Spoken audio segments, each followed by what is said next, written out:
Radhe Radhe. Hello everyone. Let's begin new episode 375। अंतरा तुम्हारा दूसरा बच्चा होगा। आगे।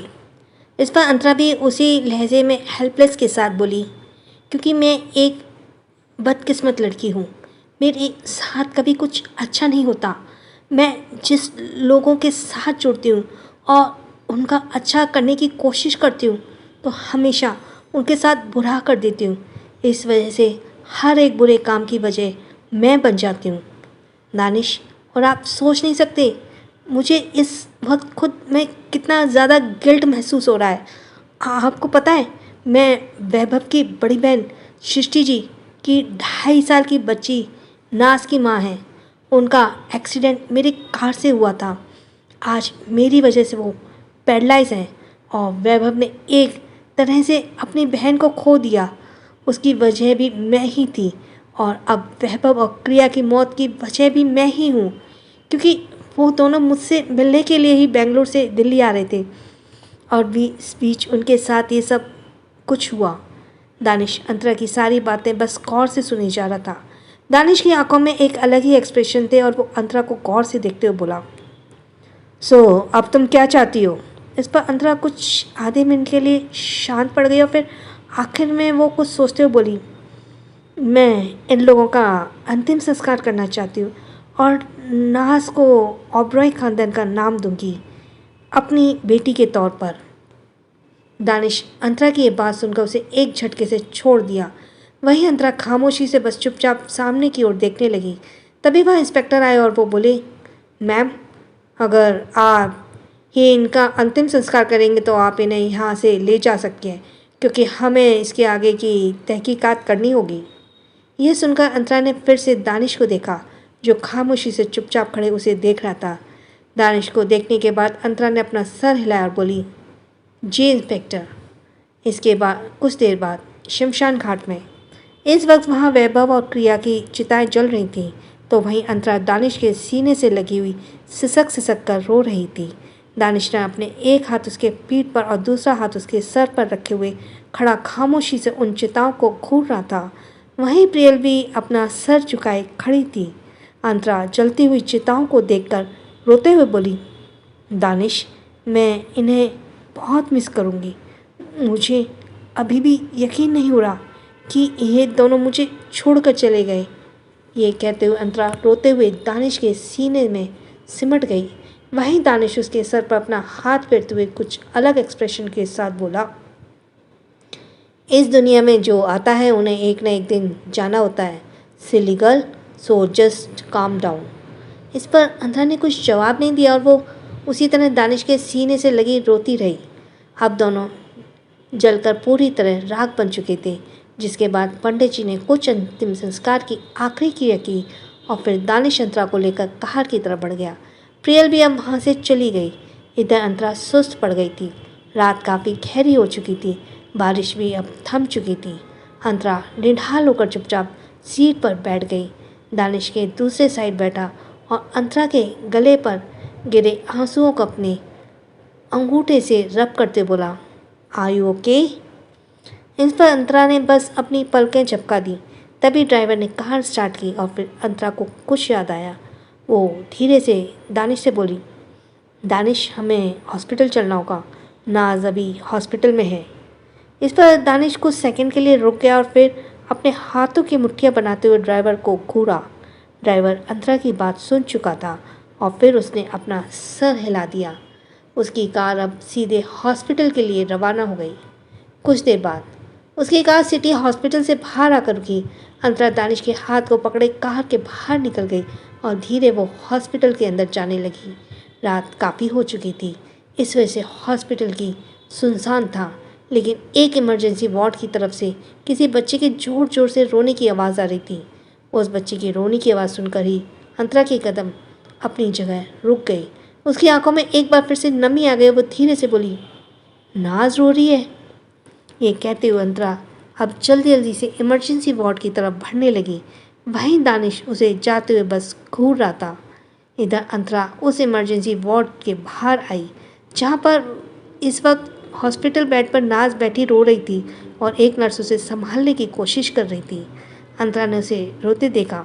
वो तुरंत वार्ड के अंदर आई। नाज अपने छोटे छोटे हाथों को अपनी आंखों पर रखे जोर जोर से रो रही थी। तभी अंतरा नाज के पास आई और वो जल्दी से उसे अपनी सीने से लगाते हुए बोली, नाज चुप हो जाओ बेटा, देखो आंटी आ गई आपके पास, आप चुप हो जाओ, रो मत बच्चा।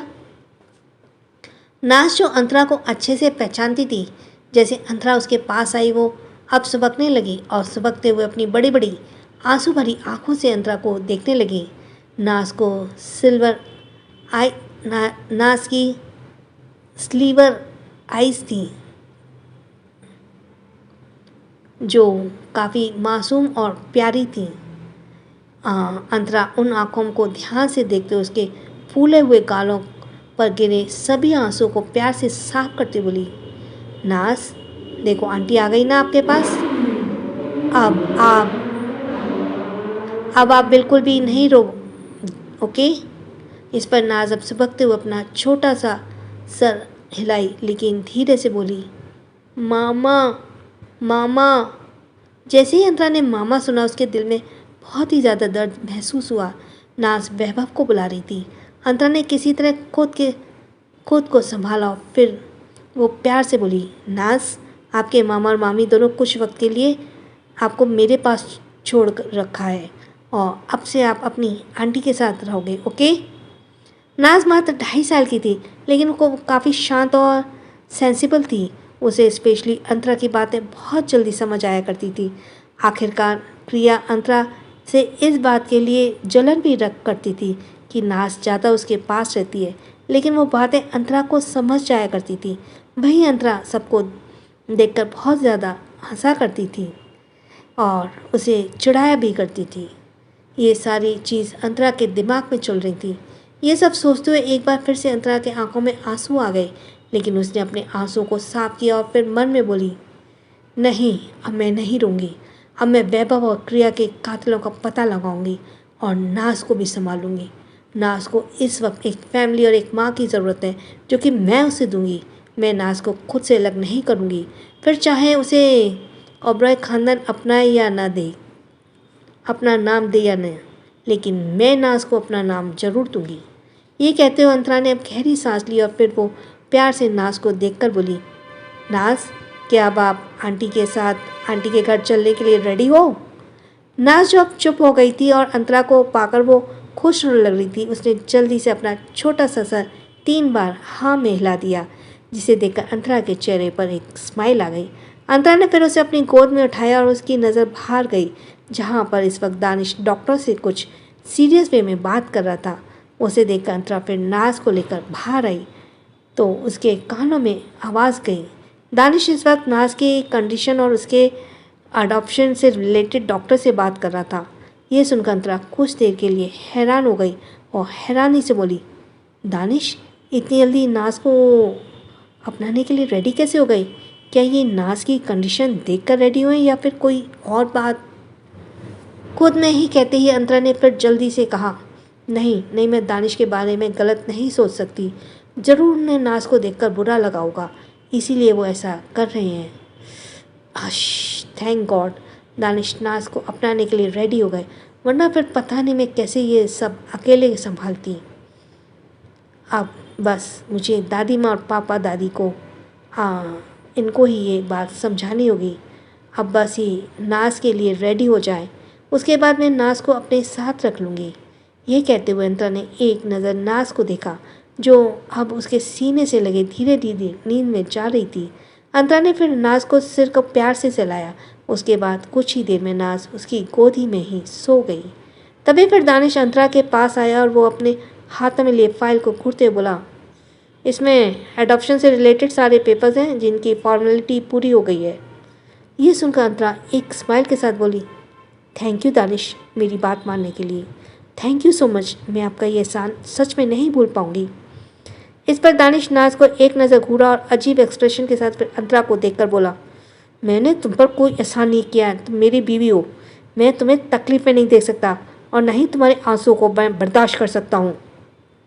यह सुनकर अंतरा के चेहरे पर एक छोटी सी स्माइल आ गई। वहीं अब तक सुबह होने वाली थी। सारी रात अंतरा की इन्हीं सब चीज़ों में गुजर चुकी थी। सुबह के करीब 5 बज रहे थे। जब अंतरा ओबरॉय पैलेस पहुंची, दानिश अंतरा को पैलेस के गेट पर छोड़कर वहां से निकल गया। वहीं नाज अभी भी उसकी गोद में सो रही थी। अंतरा जब नाज को लेकर घर के लिविंग रूम में गई तो उसने देखा कि इस वक्त सभी घरवाले सोफे पर बैठे हुए थे। उन्हें इतनी सुबह सुबह ऐसी देखकर अंतरा अपनी जगह रुक गई। वहीं जब सभी की नज़र अंतरा के ऊपर गई तो अंतरा की गोद में मौजूद एक बच्ची पर गई तो सभी के चेहरे के एक्सप्रेशन बदल गए। देविका जी अपनी जगह से खड़ी होते हुए टेंशन के साथ बोली, अंतरा बेटा, कहाँ थी तुम सारी रात? और दानिश भी सारी रात नहीं आया। आखिर चल क्या रहा है तुम दोनों में? पता नहीं, हम यहाँ सारी रात से इसी तरह बैठे हुए हैं और कितने परेशान हैं तुम दोनों ने तो फ़ोन पर भी हमें कुछ भी नहीं बताना ज़रूरी समझा। अंतरा यह सुनकर समझ गई थी आखिर वहाँ क्या मैटर चल रहा है। तभी अंतरा अंदर जाते हुए धीरे से सभी से बोली, मुझे माफ़ कर दीजिए, मेरी वजह से आप सबको तकलीफ़ हुई, लेकिन अब सब ठीक है, आप सब जाकर आराम कर सकते हैं। तभी देविका जी गुस्से में बोली, लेकिन आखिर हुआ क्या, ये तो पहले हमें बताओ। उनके गुस्से भरी आवाज़ सुनकर अंतरा चुप पड़ गई। तभी देविका जी नाज को घूरते बोली, और ये बच्ची कौन है, किसे तुम अपने साथ लेकर आई हो? यह सुनकर अंतरा अपने सीने से लगी नाज को देखने लगी जो सो रही थी। नाज को देखकर अंतरा फिर देविका जी और बाकी सभी से बोली, ये नाज है। आपको याद है मैंने आपको सबको बताया था कि जब मैं बेंगलुरु में रहती थी तो वहाँ मुझे एक फैमिली मिली थी जिनके साथ मैं बहुत कनेक्ट हो गई थी, तो ये उसी फैमिली की मेंबर है। तभी बिपाशा जी आगे आते बोली, हाँ बेटा, हमें याद है, लेकिन तुम इसे यहाँ लेकर क्यों आई हो? और आखिर रात भर तुम कहाँ थे? दानिश भी तुम्हारे साथ वापस नहीं आया? ये कहते हुए बिपाशा जी अंतरा के पीछे देखने लगी जहाँ कोई नहीं था। वहीं यह सुनकर अंतरा के दिमाग में वापस से क्रिया और वैभव के डेड बॉडी आने लगी। उसे याद कर अंतरा की आंखों में नमी आ गई और वो अपना सर नीचे झुकाते हुए बोली, एक्चुअली जिन फैमिली के साथ मैं बेंगलुरु में रहती थी, कल रात एक कार एक्सीडेंट में उनकी मौत हो गई, इसलिए मुझे जल्दबाजी में वहाँ जाना पड़ा। ये सुनकर सभी हैरान हो गए। तभी ध्रुवी हैरानी से बोली, क्या तुम्हारा मतलब कि वैभव और क्रिया का एक्सीडेंट हो गया है और उनकी मौत हो गई? ध्रुवी अधिकतर क्रिया से वीडियो कॉल पर बात किया करती थी क्योंकि अंतरा क्रिया के साथ ही रहा करती थी, और जब ध्रुवी अंतरा के पास वीडियो कॉल करती थी तो क्रिया भी उससे बात हो जाया करती थी। इसलिए ध्रुवी को बहुत शौक लगा ये सब सुनकर और उसकी भी आंखों में आंसू आ गए। वहीं अंतरा ये सुनकर अपना सर हिलाते हुए बोली, हाँ दी, वैभव और क्रिया इस दुनिया में नहीं रहे और आज नाज अनाथ हो गई। ये सुनकर बिपाशा जी को अफसोस हुआ। वहीं शिविर और परितोष जी ने भी अफसोस के साथ अपना सर हिलाया। तभी देविका जी बोली, तो इसका मतलब कल तुम इसीलिए सारी रात यहाँ नहीं थी, और क्या उनका अंतिम संस्कार हो गया?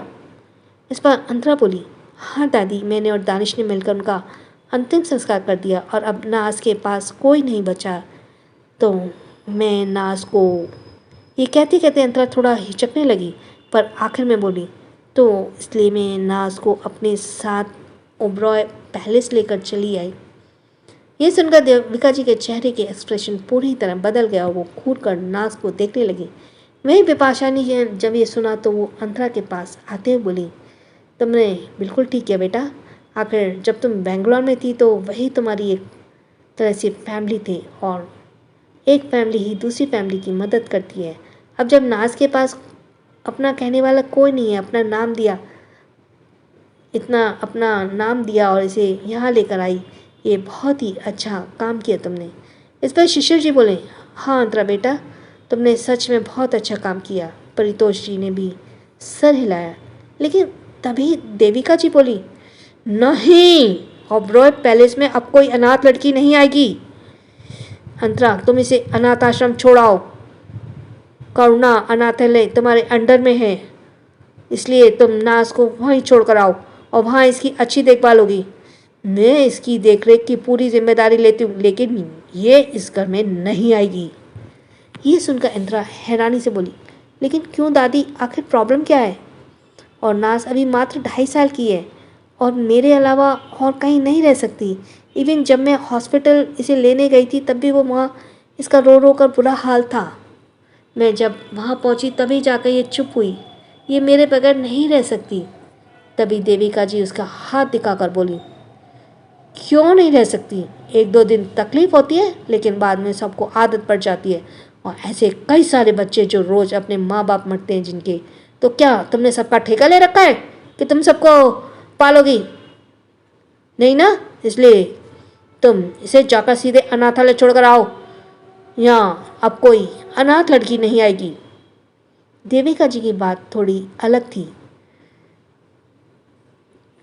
अंतरा को एहसास हुआ कि उनकी बात में कहीं ना कहीं उसके ऊपर भी कुछ था। वो भी तो अनाथ बनकर इस घर में आई थी और कोई भी से मतलब उसका वो भी जुड़ी हुई थी। इधर परितोषी देविका जी की बात बोले, देविका तुम ये क्या कह रही हो? अंतरा ने बोला ना कि वैभव और क्रिया उसके बहुत जुड़े हुए थे और अगर इसमें मुश्किल का वक्त अपने नाज को अनाथालय छोड़े तो इससे अंतरा का इंसानियत मर जाएगी। तभी देविका जी परितोषी से बोली, देखिए आप सबको मैं गलत लग रही होंगी लेकिन अभी मैं जो कह रही हूँ वो बिल्कुल सही है। नाज इस घर में नहीं आएगी। तुम इसे अभी के अभी अनाथालय छोड़कर आओ। अंतरा ये सब सुनकर बहुत ज़्यादा अपसेट हो गई, जिस वजह से वो बोली, दादी मुझे माफ़ कर दीजिए लेकिन दानिश ने एडॉप्शन की सारी फॉर्मेलिटी पूरी कर दी है और हमने नाज को अडॉप्ट कर लिया है और अब नाज को मैं अपना नाम दूंगी। ये सुनकर देविका जी हैरानी से बोली, क्यों तुम दोनों ने अपने मन से ये सब कुछ कर लिया और हमें बताना भी जरूरी नहीं समझा? आखिर तुम दोनों करना क्या चाहते हो? उसके गुस्से भरी आवाज़ से अंतरा सहम गई। वहीं बिपाशा जी धीरे से बोली, माँ आप गुस्सा मत करिए, आगे इसमें कोई बुराई नहीं है। नाज अभी बहुत छोटी है। जैसे इस घर में जीवा और दक्ष पले बड़े हैं उसी तरह हम नाज को भी पाल लेंगे। आखिर देखिए ना वो कितनी मासूम और प्यारी है। ये कहते हुए बिपाशा जी प्यार से नाज को देखने लगी। नाज वाकई काफ़ी ज़्यादा मासूम और प्यारी थी जो आगे चलकर काफ़ी खूबसूरत भी होने वाली थी। लेकिन देविका जी की इस बात के लिए राजी नहीं थी, जिस वजह से वो वापस से बोली, विपाशा बहू मुझे मत सिखाओ, मैंने बहुत दुनिया देखी हुई है। अभी अंतरा को ये सब आसान लग रहा है कि किसी दूसरे की बेटी को अपनी बेटी बनाकर इस घर में लाने का, लेकिन कल को जब उसकी खुद की बेटी होगी तब उसके अंदर जरूर फर्क आ जाएगा। और दक्ष का भी तो सोचो तुम सब, वो भी तो अभी छोटा है और वो नाज को कभी अपनी बहन के तौर पे नहीं अपनाएगा। दक्ष का जिक्र सुनकर आप सभी चुप पड़ गए। वहीं देविका जी की बात कहीं ना कहीं बिपाशा जी को कुछ ठीक लगने लगी, जिस वजह से वो अंतरा से बोली, अंतरा देखा जाए तो ऐसा नहीं है कि दक्ष के बाद अब तुम्हारे बच्चे नहीं होंगे। शायद अब तुम्हारी भी बेटी हो तो इससे कहीं ना कहीं नाज और इसमें कोई फ़र्क ना आ जाए। तभी अंतरा हैरानी से तुरंत बोली, माँ आपको सच में लगता है कि मैं ऐसी इंसान हूँ जो बच्चों में फ़र्क करे? यहाँ तक कि मैं दक्ष और जीवा में भी कभी फ़र्क नहीं किया, तो मैं अपनी बेटी और नाज में कैसे फ़र्क कर सकती हूँ? आप सब आखिर ऐसा सोच भी कैसे सकते हैं? यह सुनकर बिपाशा जी भी चुप पड़ गई। वहीं देविका जी वापस बोली, देखो अंतरा बेटा, मैं कोई बुरी इंसान नहीं हूँ। मैं तो बस इतना चाहती हूँ कि कभी इस घर के बच्चों में कोई मनमुटाव ना आए, क्योंकि आगे चलकर ऐसा नहीं है कि इस घर के बच्चे नहीं आएंगे। तुम्हारे भी बच्चे होंगे, ध्रुवी के भी और बच्चे होंगे। तो इस बीच अगर नाज भी यहाँ पलेगी तो कहीं ना कहीं मनमुटाव आ जाएगा और उसमें हम भी कुछ नहीं कर पाएंगे। ये सुनकर अंतरा उन्हें समझाते हुए बोली, दादी मैं आपको गलत नहीं समझा रही हूँ और मैं आपकी ये बात समझ रही हूँ कि बच्चों में भी मनमुटाव आता है और दक्ष मुझे लेकर काफ़ी ज़्यादा पॉजिटिव प्रोटेक्टिव भी है, तो मुझे किसी और के साथ नहीं बर्दाश्त कर सकता। लेकिन मुझे अपने दक्ष पर भरोसा है। अगर मैं उसे समझाऊंगी तो वो ज़रूर मेरी बात समझ जाएगा। इसलिए प्लीज़ आप सब मेरी बात समझने की कोशिश कीजिए। मुझे नाज को अपने साथ रखना दीजिए। मैं नाज को कभी अनाथालय में नहीं छोड़ कर आ सकती। मुझे नाज में मैं खुद दिखती हूँ, जिसे सालों पहले अनाथालय में छोड़ दिया गया था। अनाथालय की ज़िंदगी बहुत बुरी होती है, मैं खुद रह कर आई हूँ। वहाँ पर, और अगर मैंने नाज को भी वहाँ छोड़ा तो वैभव और क्रिया आज जहाँ भी होंगे वो मुझे कभी माफ़ नहीं कर पाएंगे। ये बोलते हुए अंतरा की आंखों में लगभग आंसू आ गए। वो इतने सालों तक अनाथालय में ही तो रही थी। अनाथालय की ज़िंदगी सच में किसी श्राप के बराबर थी उसके लिए। वहीं उसकी ये बात सुनकर अब देविका जी भी चुप पड़ गईं। वहीं नाज अभी भी सो रही थी। तभी फिर अंतरा आखिर में अपने आंसू को साफ करते बोली, दादी, माँ, दादी जी, आप, पापा, मैं आप सबसे बस आखिरी बार यही बात करना चाहती हूँ कि मैं नाज को पालना चाहती हूँ। मैं नाज को अपनी बेटी के तौर पर पालना चाहती हूँ और मुझे पूरा यकीन है दक्ष भी नाज को अपनी बहन के तौर पर अपना लेगा और उसे ज़रूर अपनी बहन मानेगा। इस पर देविका जी गहरी सांस लेकर बोली, देखो बेटा, आखिर ओबराय खानदान में अब कभी कोई लड़की नहीं थी, इसलिए मैं तुम्हें इस घर में लेकर आई थी। जिस वजह से कभी मनमुटाव या भेदभाव की कोई बात नहीं आई। लेकिन इस घर में जीवा है, कल को तुम्हारी भी बेटी आएगी, दक्ष भी है और फिर नाज भी यहीं पलेगी, तो इसमें कुछ ना कुछ तो मनमुटाव आ ही जाएगा। तो इस पर अंतरा बोली, दादी, मेरा यकीन करिए, जब मेरे अंदर कभी किसी को लेकर मनमुटाव या भेदभाव नहीं रहा तो मैं अपने दक्ष के अंदर भी इस बात को कभी नहीं आने दूंगी। मैं हमेशा दक्ष को यही सिखाऊंगी कि वो नाज को अपनी बहन की तरह ट्रीट करे और उसे बहन की तरह प्यार दे, क्योंकि अभी नाज बहुत छोटी है और दक्ष भी उसे छोटा है। जरूर वो दोनों एक दूसरे के भाई बहन के तौर पर अपना लेंगे। इस पर फिर शिशिर जी बोले, ठीक है अंतरा, सही कह रही है, हम इसके फैसले के खिलाफ नहीं जाएंगे। नाज यहीं रहेगी, ये मेरे और डैड का आखिरी फैसला है। इस पर परितोष जी ने भी हामी भरा। वहीं ये सुनकर अब देविका जी चुप पड़ गई और वो नाखुश होते हुए नाज को देखने लगी। नाज अभी भी अंतरा के सीने से लगी हुई सो रही थी। तभी फिर बिपाशा जी ने गहरी सांस लिया और अंतरा से बोला, बेटा जाओ नाज को अच्छे से सुला दो, मैं मेड से इसके लिए दूध भिजवाती हूँ और तुम भी जाकर थोड़ा आराम कर लो, तुम्हारी हालत भी बुरी लग रही है। इस पर अंतरा ने धीरे से अपना सिर हिलाया और वो वहाँ से नाज को लेकर चली गई। इधर ध्रुवी भी ध्रुव को कॉल करते हुए वहाँ से चली गई, क्योंकि ध्रुव इस वक्त आउट ऑफ टाउन गया हुआ था और वो यहाँ मौजूद नहीं था। यही अंतरा के रूम में आई तो उसने देखा दक्ष इस वक्त भी सो रहा था और वहाँ एक मेड मौजूद थी जो दक्ष का ध्यान रख रही थी। मेड ने जब अंतरा को देखा तो वो अपना सर हिलाते हुए वहाँ से चली गई। अंतरा ने फिर उसे एक नज़र नाज को देखा और एक नज़र दक्ष को देखी। दक्ष को देखकर अंतरा फिर नाज को बेड की तरफ ले जाते बोली, मुझे अभी से दक्ष और नाज को एक साथ रखना होगा, जिससे ये दोनों एक दूसरे से अपना सकें। मुझे नाज पर तो पूरा भरोसा है, वो मेरी बात नहीं टालेगी, लेकिन दक्ष मुझे लेकर बहुत पॉजिटिव है, मुझे उससे आदत डलवानी पड़ेगी। ये सोचकर अंतरा ने फिर धीरे से नाज को दक्ष से थोड़ी दूर पर सुला दिया। वहीं दक्ष अभी भी सो रहा था।